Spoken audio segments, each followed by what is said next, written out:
Blah, blah, blah. UFC 288 is this Saturday. Let's take a look.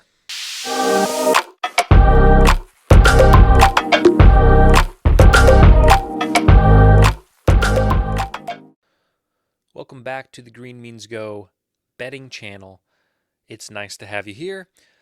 As you can see behind me, I have gone ahead and broken down every fight. We will get in that in just a bit. If you like the content, a like goes a long way. A subscribe goes even longer. So if you can do one of those two things, it would help.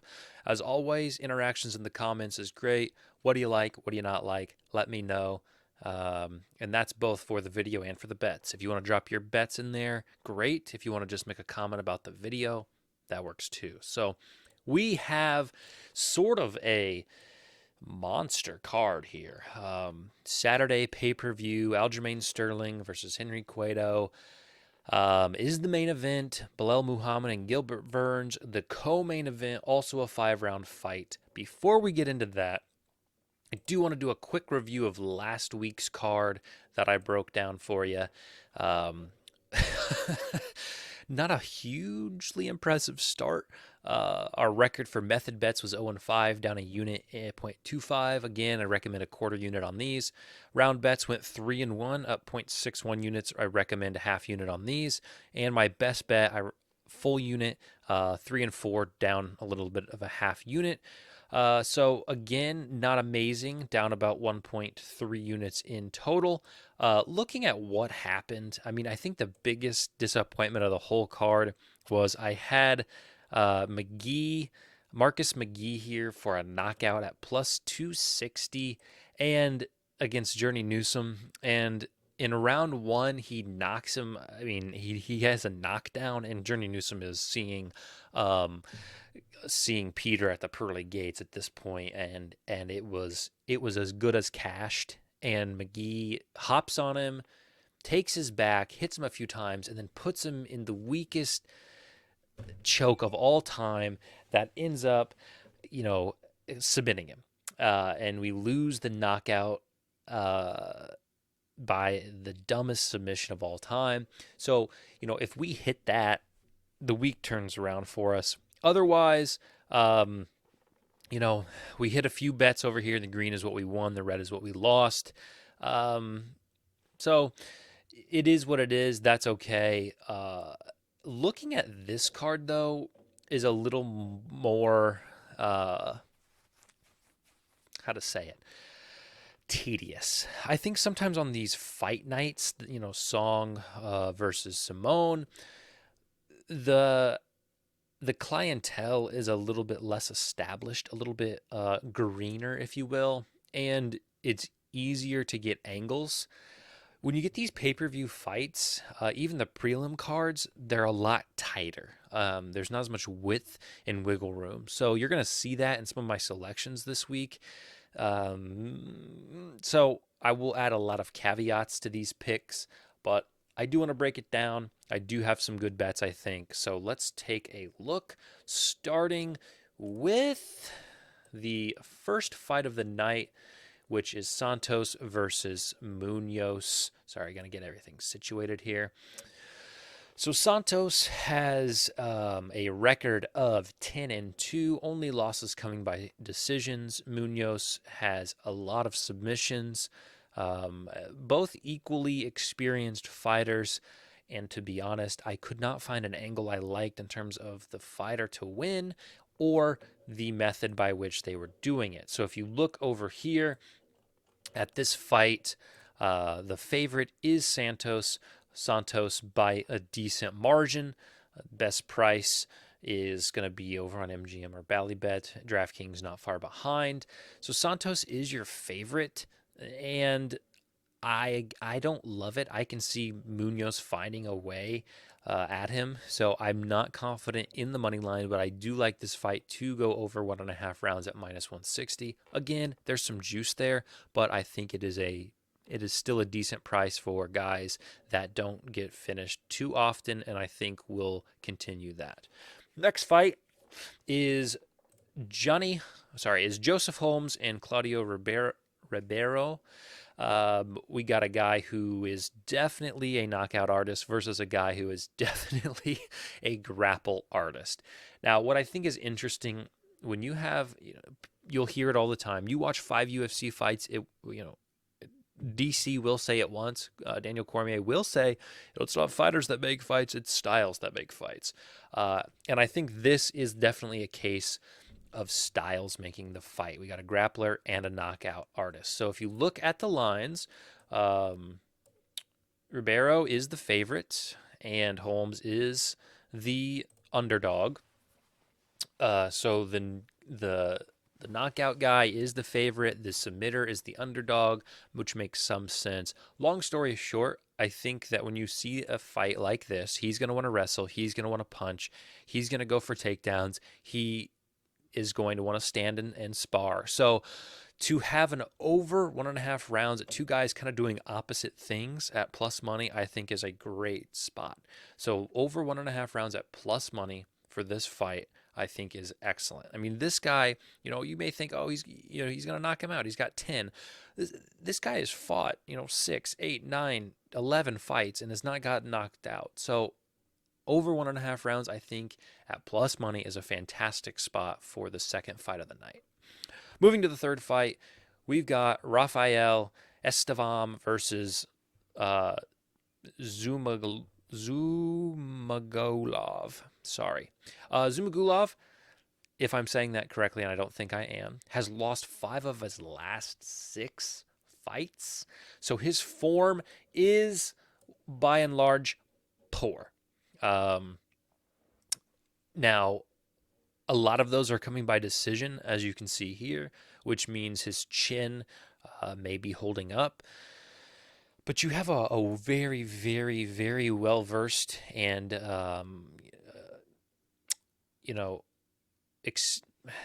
I would call it experienced fighter in Estevam, even though it is only 11 fights. But 11-0 is pretty impressive in the UFC.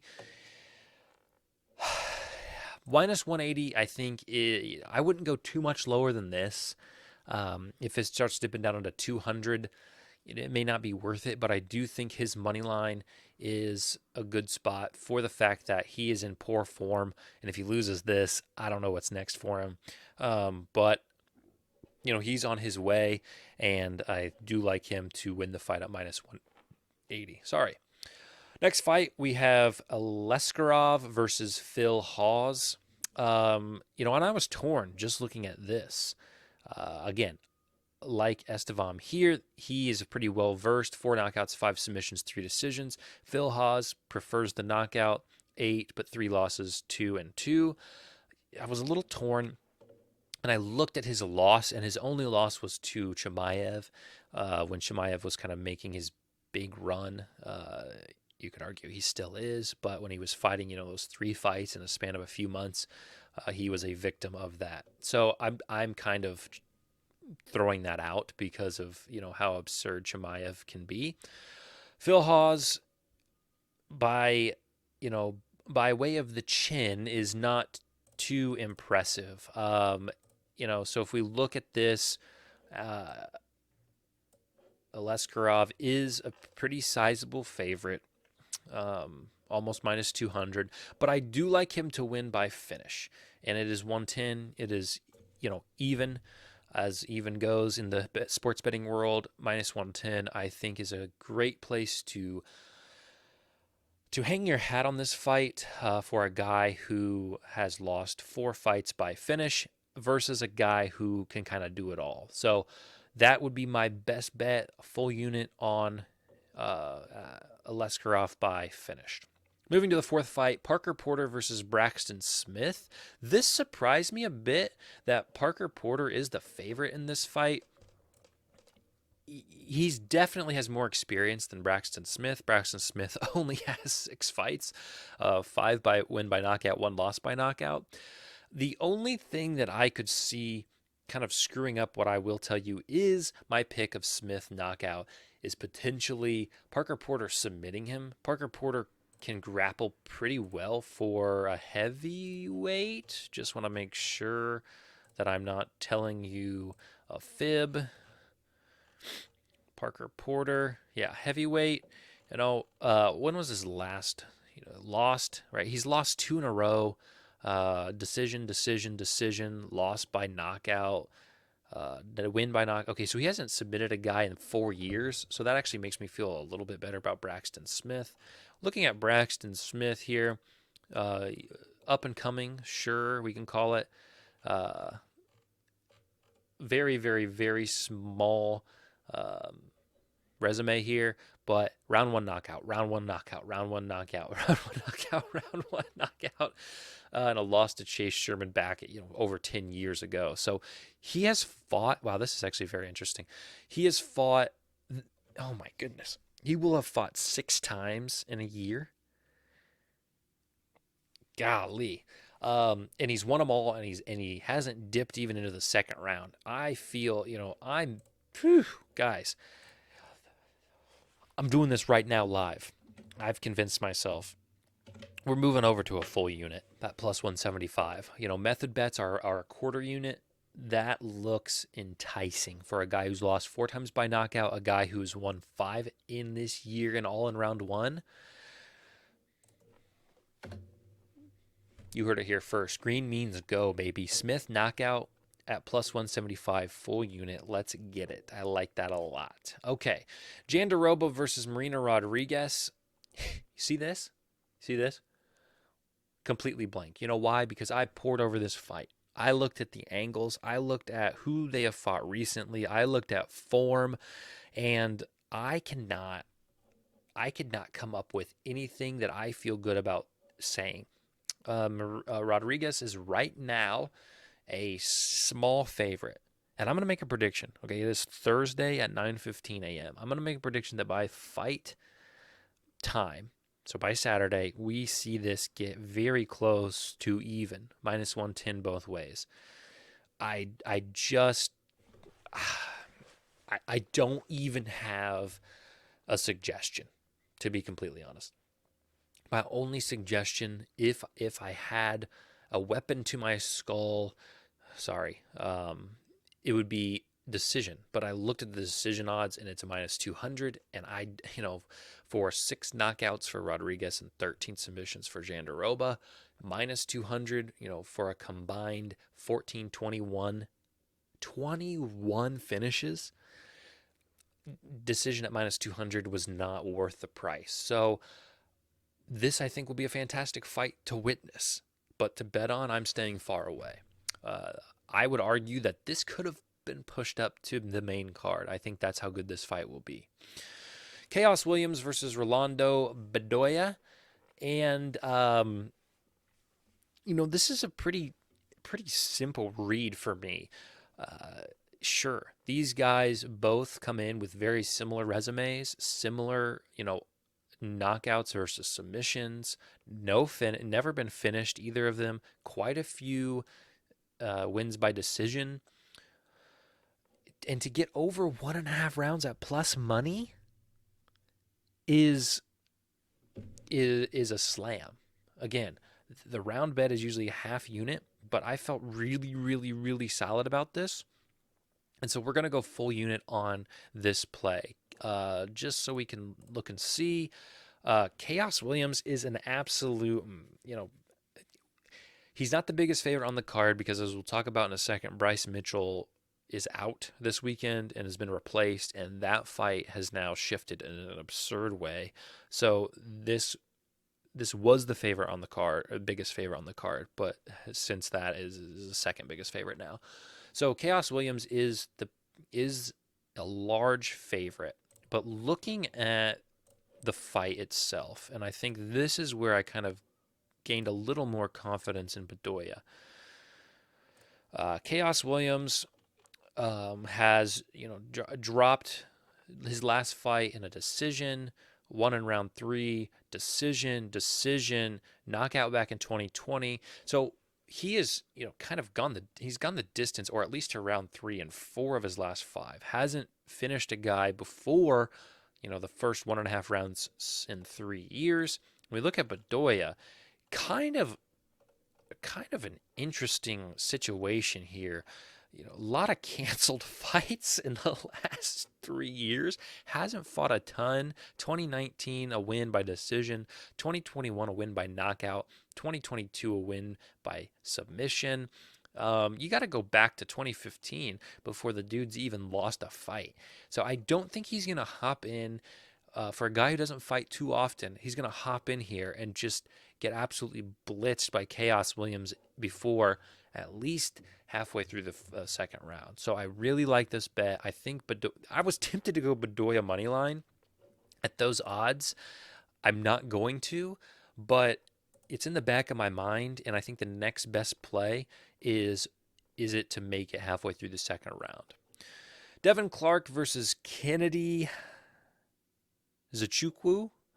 I kept it simple here, and I'm definitely putting this at a 0.25 unit bet because my confidence is not incredibly strong. Kennedy is the favorite, minus 180, and I like him to win by knockout. Since we've got the time, let's go over here. Devin Clark has lost 3 of his last 5.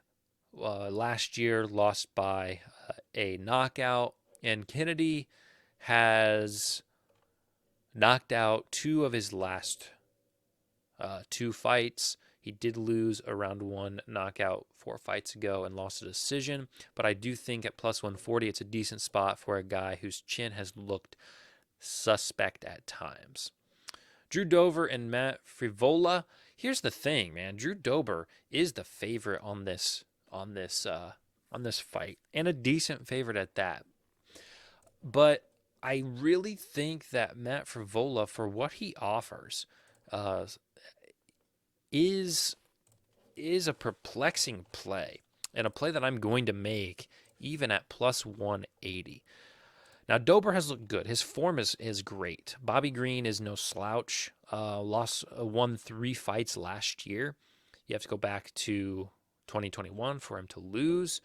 Matt Frivola, same thing, 2021 to lose. I just think that Frivola finds a way to grind this out to a decision and to win this by decision. Now, I do think Drew Dober has been questionable in the grappling, not lately, but in his career. And so 4 losses versus 3 wins here catches my eye. So that's why I'm doing a what is called a double chance on DraftKings. And I will say all of these odds right now are from DraftKings because FanDuel still won't list prelim fights odds until the day of, which is bizarre to me. So Frivola by submission or decision at plus 250, perfect opportunity. I don't think he knocks out Drew Dober, but I do think he can get a win by one of these 2 methods. Moving on to the main card, we have arrived, ladies and gentlemen.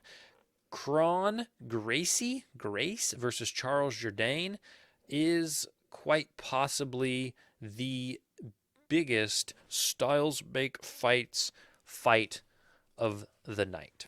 Kron Gracie, I mean, looking at his picture on this, I mean, it says it all right here. That's the picture they choose. Most of the time they have them at weigh-ins. They're flexing, right? They got their belt. Got this dude in a freaking leg lock, right? You look at his fights. Now, he did lose to Cub Swanson by decision, his last fight out, but everything else, he's just winning by grappling. He's mainly, he is a grappler, period. Charles Jourdain is the opposite, but he's no slouch on the ground, as you see here. 4 wins by submission as well. So I do think he's going to be able to hang. So this is kind of one of those double-up situations. And I think this fight goes one of 2 ways. I think Jourdain either knocks him out or the fight goes the distance. And the fight going the distance at plus 200 is sort of tempting to me. But I will probably play both, 0.25 units here, a full unit on this.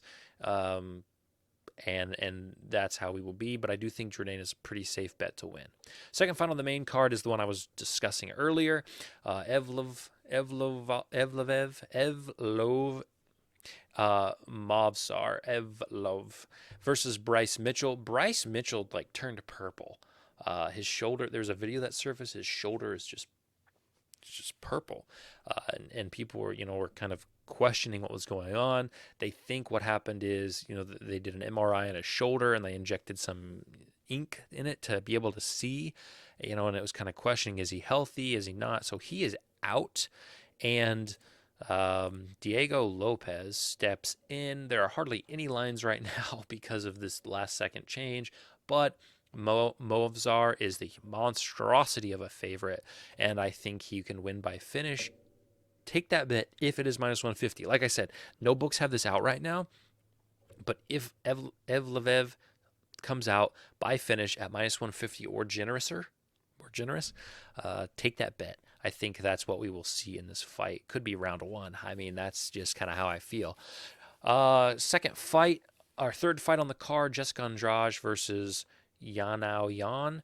And good heavens, pretty even fight just looking at this, but I do think Andrade has had more tests lately, battle tested, and I think she's going to be more crisp because of the competition she's fought lately, and I'm willing to pay the minus 190 for her. Even though that's juice, right? And I'm not typically a parlay guy in terms of let's be smart, therefore parlay. I'm more of a let's have fun and entertainment, therefore parlay. If you're trying to win money in this field, I don't suggest parlaying too often, but I don't mind some of these situations, maybe an Andrade, and Evloev by finish parlay. Something where we can take these minus 190s, just two legs even, maybe Estevam down here and Andrade. Okay, that I'm okay with. But in general, I would even be fine with a full unit on Andrade money line. I think it's a pretty safe bet. Oh, famous last words, eh? For her to win. The co-main event, 5-round fight of Belal Muhammad and Gilbert Burns, has me stumped a bit as well. But ultimately, I do feel like Belal Muhammad has more to prove. Gilbert Burns, call me crazy. I think Gilbert Burns, if you look at a career arc, I think he's on his way down. Not necessarily as an ability as a fighter, but I just think as a name, the era is kind of. I gotta think it's ending. Masvidal, a win versus Masvidal not but a month ago is impressive. Neil Magny, I'm just doesn't impress me. He loses to Chimaev. There's a loss down here to Kamaru Usman. Stephen Wonderboy Thompson is old, so beating him, fine. Belal Muhammad, while he does have just as many fights and he is older, I think he's ready for the title. And this is a title fight, correct? It's a 5-rounder. Yeah, it's got to be. So I think we see Belal Muhammad as a slight underdog come out ahead in this fight. I don't have a prediction on how. If he wins, I do think, yes, it will be either a knockout or a decision. So my confidence is not extremely high on this. So this is just what I believe would be the best bet. So take this as you will. Final fight of the night, Aljamain Sterling versus Henry Cueto. I was surprised to see Aljamain Sterling as the underdog, albeit the teeniest underdog you could ever imagine. Minus 105 to 115 here, as you can see. Again, another fight that I think maybe you see Aljamain become the favorite closer to time. Something that I thought was interesting is neither has lost since 2017. So it's been 6 years since either of these fighters have lost. That's impressive.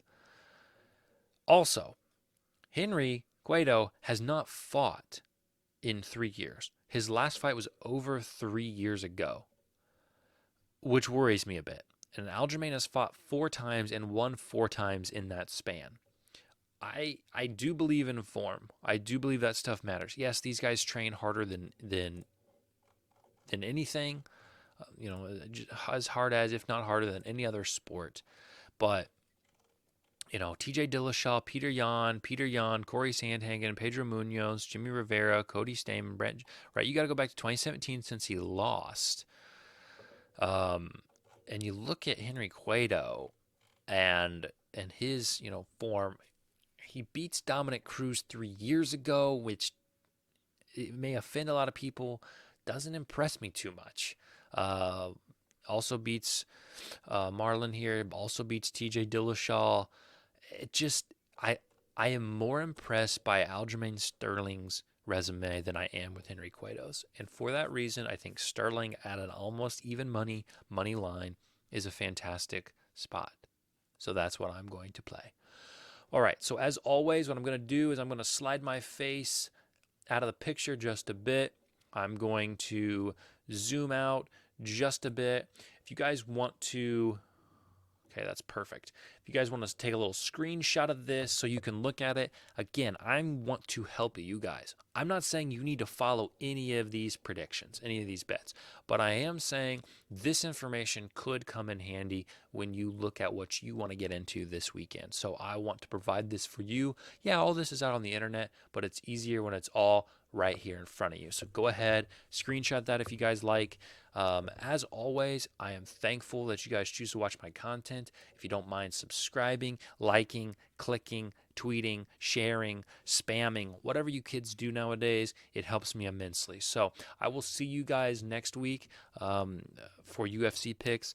If you like any of my other sports betting content, you can go check that out. I try to cover a lot of different things. I love all things sports. So if there's anything you guys want to see also, any picks, golf, baseball day, anything, NBA, whatever, shoot me a message, drop a comment. I'm happy to provide any of that stuff. So best of luck, and we will see you next time.